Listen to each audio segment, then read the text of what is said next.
welcome back to my channel. Alam nyo guys, nasasalita na talaga ako, no? Start na ako magsalita, enough ko lang yung pinapanood nating ano. Alam nyo na ba na nagpakulay ako? So, ito na talaga yung kulay. So, ito na yung after how many days kulay ko. Marami namang nagkagusto nito, guys. Pero sa buhok ko lang, hindi sa akin. Yay! So, yan yung buhok natin, kulay cherry. So, pupunta kami kina Ate Judith ngayon kasi ano kami guys, mag-practice pala kami ng aming church presentation for our church anniversary. So, lahat ng mga Bible study group as well as yung mga youth, may presentation. So, yung presentation namin is secret. So, i-vlog natin yung anniversary na yan. So, also this coming Sunday, we'll also do lahat ng mga worship leaders ang kakanta. So, I'm one of the worship leaders ng Light of Light Christian Ministry, guys. If you're a Filipino here in Edmonton and you want to experience Bible-based church, come in to us. I invite you guys. Kung gusto niyo lang naman. Christianity is not a religion, but Christianity is all about your personal relationship with the Lord. But of course, the Lord wanted us to have a ministry as well, guys. Kasi sa ministry, doon natin na kung paano mag-love, care sa other people, and we get to know other people's attitudes, yung mga ganun, guys. And doon mo, sa isang ministry, walang perfect eh. Charot, nag-preaching. Sa isang ministry, walang perfect. Walang perfect na tao. Lahat may kasalanan. Charot, ako din. So, lahat individual, lahat may kanya-kanyang personality. So, that's why maybe really Jesus wants us to be, to have a ministry. Kasi doon mo talaga kung paano ka mag-a-adjust. So, it's a character builder as well for you. So, paano mo i-adjust yung sarili mo sa paano mo iso-show yung love na galing kay Lord sa ibang tao kahit hindi sila ka-love. Ganun, guys! Ayan. So, that's the reason why. Kasi ako before, machika ko lang. Before, I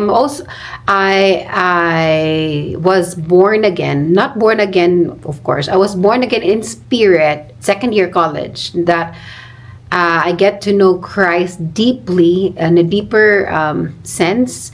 Nung nabasa ko ng Bible, I get to know the truth. Sabi ko, oh Lord, sorry talaga. Kasi yung mga nakaraan kong mga knowledge was opposed pala sa'yo. Which I thought that was a great one, pero hindi. Kasi yun talaga, guys, dapat tayo magbasa ng Bible. Nag-preaching naman si Kiray, pero yun lang talaga na we have to know Jesus more. So, yun nga, second year, I was just second year college. I came to know the truth of who Jesus really is.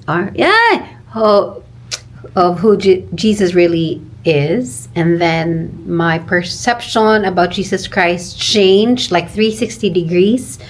And then, pero ako, Christian noon ako, wala akong parang permanent na parang ministry. So, minsan nag-JJL ako, Jesus is Lord. Minsan doon sa CCF, minsan doon sa Tito ni Falcom, sa Saved by Grace. Yun lang, guys. Pero, yun lang. Pero dito ko lang na-experience talaga na may ministry ako. Of course, there are also advantage and disadvantage. Yun nga. Kasi marami ka ng tao makakahalubilo. And then in that ministry, you will get to know, mabibuild ang character mo, patience mo, love mo sa isa't isa. Kasi doon ay sagol-sagol. Bisaya ka tayo. Iba-iba na ang lahat ng attitude. Kahit pa man sabihin natin Christian kaming lahat, we are still imperfect and we need to change, and we need to have a spiritual growth, maturity, spiritual maturity para Bisaya, para at least mag-change kami ba? And then we learn to compromise, parang mga ganon. So yun lang, guys. That is my Christian journey. But I'm really, really thankful, grateful to the Lord that He opened my veil. Kasi if not, guys, andun pa rin ako sa isang belief na dapat hindi pala. Yung parang gano'n. I would not elaborate that one kasi it's a very sensitive it's a very sensitive topic. But like what I've said, Christianity is not a religion. Even kaya noon nga yung alam nyo, ang Christian just came from the people yung sa mga New Testament na nga eh. Actually, if you are a believer of Christ, believer lang tawag sa believer, follower of Christ. Christian was the latter part na. So, yun yung mga tawag doon ng mga yung mga hindi believer ni Christ. So, if you are a Christian, if you are a believer of Christ noon, tinatawag ka nilang Christian. So, yun ang na-adapt today na if you are a believer of Christ, you are a Christian. But supposedly, hindi naman tinawag ni Jesus na Christians ng mga believer niya. If you're a follower of Him, you're just a follower, you're just a disciple, you're just a believer of Christ. Yun lang. Na-preaching naman ako, guys. Pero I miss this feeling because I was once Bible study, yung parang nag-lead, Bible study leader before, and it felt so good, guys. That was actually my, right now, my current struggle is spiritual struggle. Lahat tayo may struggles, but mine is spiritual struggle because yun nga nasabi ko na I was once very iba na ang level ko noon, guys, when it was still back in the days when there was still a pandemic. Grabe yung pagka spiritually on fire ko noon. And then right now I'm here in Canada, parang naging worldly again ako, guys. Yung parang feel ko worldly na naman ako ba, which 100% I don't like this. I don't like this at all.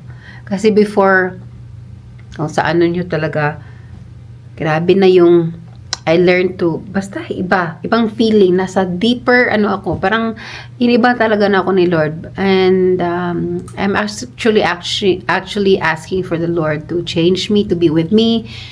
Iwanan ako ng lahat, wag lang si Lord, wag lang yung Holy Spirit, guys. Kasi feel ko ba yung ang struggle ko ba na parang malayo na si Lord sa akin. Pero of course, naging malayo si Lord sa iyo kasi nga hindi ka nga although meron ako sa ministry, I'm worship leading, pero yun pa rin, guys, yung ang struggle ko ba as a believer of Christ. Feeling ko sa Lord, malayo na kasi ako naman din may kasalanan kasi bumalik ako sa pagiging worldly.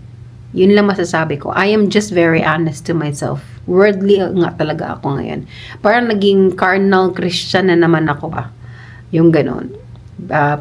Which is very wrong. Kasi alam ko na yung truth. Alam ko na yung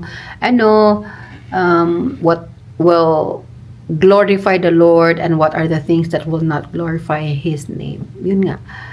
But yun nga. I am humbly asking the Lord for His guidance, His presence, the Holy Spirit's presence in my life, for me to just continue. And I also always pray to the Lord na, Lord, kung ano man yung sa akin ba, ano man yung goal niya sa purpose niya sa akin in life, sana He would help me do that purpose, fulfill that purpose sa Kanya.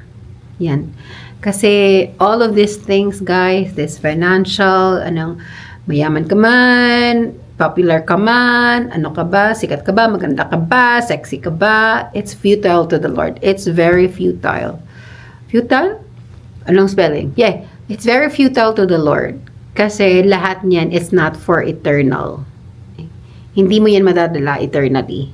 But, whatever kung sa bangko pa, yung din deposit mo, ma-earn mo yan eternally. Kasi lahat ito, maguguna ang mundo, i-judge ni Lord ang mundo. Paano yung popularity? Paano yung richness mo? None can, ano ba yung parang, kung sabi nga, what a profit a man if he gains the world but loses his soul. Tapos walang exchange dun eh. Hindi ma-exchange ng kahit sino man ng kayamanan niya dito sa mundo for his salvation. His or her salvation. Kaya right now, I'm urging everyone to let us all repent. Hindi lang kayo, ako din guys, ang dami kong kasalanan. Let us all repent and come to the Lord, get to know Him better. If you have never ever read your Bible, read it. Read it, guys. As soon as possible. Right now kung gusto nyo. Kasi andun lahat ng truth. Andun lahat ng truth. Yun yung sabi sa atin ng Lord, you don't, and ako guys, nabasa ko na lahat ng Bible. From Genesis up to Revelation, twice. So, alam ko yung, ako lang, hindi lang ako nakaka-memorize ng verse ba, which is, yun yung struggle ko. Pero, anyways, hindi naman importante. Importante na mag-memorize mo yun ng verse. Pero at least, alam mo yung full, may knowledge ka ng full sa entire book, if you know what I mean. So, mas sinasabi ko nga. Ano bang sinasabi ko na? So, ang sabi ko, sabi nga ni Lord, di ba, sa isang verse, wag mo lang i-follow ang customs mo nang ikaw ay bata pa, tapos insanino mo lang, binigay lang sa'yo, which is, yun yung nangyari sa akin. Sinalo lang namin kung ano yung namin, pagka born namin, ito yung religion namin, yung parang ganun ba. Sabi ni Lord, wag mo lang tanggapin yung customs na nakasanayan mo. What you will do is to know the truth. Sabi niya, seek ye first the kingdom of God and His righteousness, and all these things shall be added to you. Hindi lang yun, God, yung, it's all about na parang, seek mo si Lord ka para maano mo, and ang meron din na verse na, we'd come to know the truth of the salvation. Parang ganun ba? Ano ba yung verse na nakalimutan ko na? Basta ano ko nang yung verse dito guys kasi nakalimutan ko na. Parang you come to know the truth. Hindi lang gusto ni Lord na ma-save ka lang, pero gusto din ni Lord na you would come to know the truth. Yung parang ganun ba. So seek the truth. Yun lang, hindi dapat na ay kasi pinanganak na kong ganito so pamamatay din akong ganito yung ko. Hindi. Absolutely not. Sabi ni Lord, wag. And one way of knowing the truth, of course, knowing the word of the Lord. So, kailangan natin mag-learn ng truth ni Lord. Mag-learn yung truth ni Lord, which is can only be found in the Bible, guys. Sa Bible lang talaga.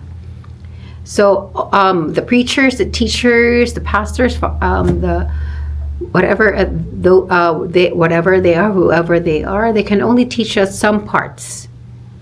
Pero, ikaw dapat search ka din magbasa ka ng Bible mo.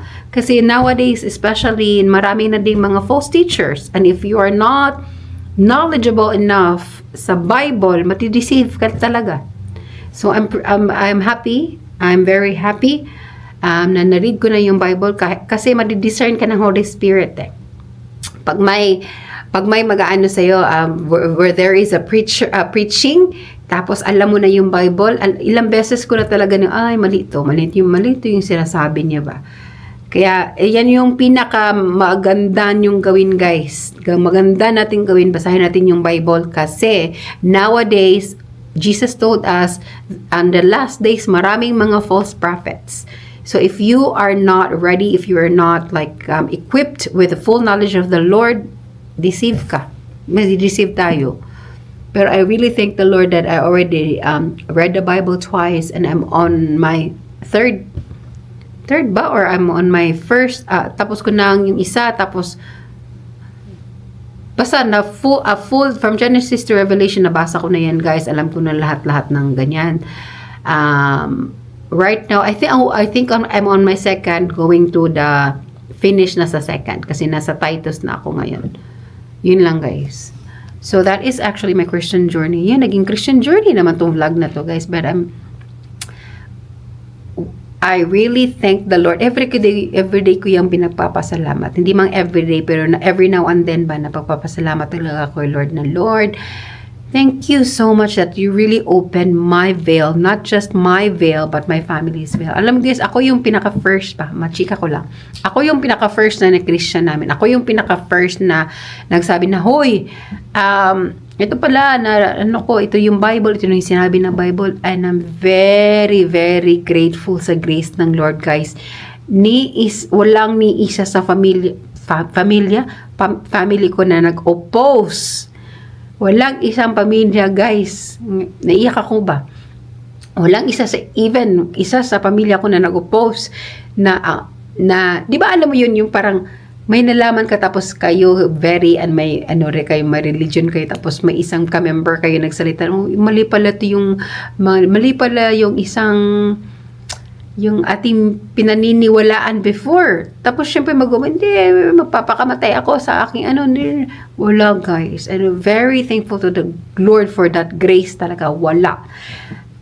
From my mother to my father, kuya ko, patungo ngayon kahit sa mga pamangkin ko, guys, they are worshiping God and Jesus and the Holy Spirit. Wala talagang nag-oppose. And I was the first one from our family, guys, na nalalaman yung truth. Nagbasa ng Bible. Alam niyo, kuya ko now is a pastor. He was even, sabi ko talaga kay Lord, he was even like, ang sama ng ugali. Nakikipagpatayan pa yun sa father ko before. Because we were not a perfect family. Tapos noon, sabi ko pa kay Lord, Lord, bakit mo ako binigay dito sa isang family na to? Ayoko kasi kami magulo. Hanggang yun naman, mag-aaway pa rin kami. Pero at least meron na kaming, para hindi na mag-worsen yung problem is because of Jesus. Ngayon talaga. Pero ngayon, my goodness, my kuya is a pastor. Tapos noon, napakaano lang yun, guys. Sobrang war freak, yung parang ganun ba. So, and my other siblings as well, they really serve the Lord. They believe in the Lord. They're reading the Bible. Wala na akong ngayon ko lang naisip, I'm so blessed. Not on material things, but on spiritual things. Na Lord, salamat. Na kaming lahat, inopen mo yung veil. Because sabi nga ni Lord sa Bible, not all of you are my children. Yung iba, ang father nila is si Satan. Pero I'm very thankful na masasabi ko, Lord, ikaw yung aking ama. Ikaw ang aking ama. And salamat, Lord, na inopen mo yung veil ko and you chose me. You have chosen me to be one of your children. Kasi guys, not all are His children. Kaya napapasalamat talaga ako. Thank you so much, Lord, for all of this. And I thank you and glorify your name. So, sa lahat ng nakakarinig ng video na to, this is not intended na parang yung other religions or something. This is just my personal experience. What I'm grateful of sa Panginoon. But thank you so much for watching. And I do hope na na-bless din kayo. Kasi alam mo, na-bless ako. While telling you this, guys, na-blessed ako. Super na-miss kong magsalita about kay Lord. And I so love it. And I glorified the name that is above every name, Lord Jesus Christ, my Lord and Savior. Thank you. And I glorify you every day in my life. Amen.